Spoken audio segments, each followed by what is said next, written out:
কিসের গণভোট? গণভোট বলে কিছু নাই। যেটা ঐক্যমত হওয়ার অতটুকু হয়েছে, চ্যাপ্টার ওখানে ক্লোজ হয়েছে। দিনের শেষে সবাই বাংলাদেশি জাতীয়তাবাদী দলের চিন্তা চেতনায়, দর্শনে, আদর্শে রাজনীতি করছে। সবাই ঐক্যবদ্ধভাবে রাজনীতি আগামী নির্বাচনে যাবে, ঐক্যবদ্ধভাবে যাবে এবং প্রার্থীর প্রতি পূর্ণ সমর্থন জানাবে।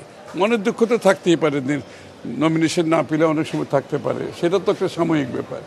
দিনের শেষে কি বলে, ব্যক্তির চেয়ে দল বড়, দলের চেয়ে দেশ বড়, এটা তো বিএনপির স্লোগান। তো সবাই এটা মনে রাখবে।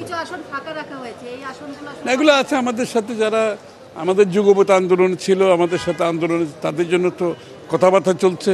তো এগুলো পরে ফাইনাল করা হবে। কিসের গণভোট? গণভোট বলে কিছু নাই। গণভোট বলে কোনো আলোচনার বিষয় নেই।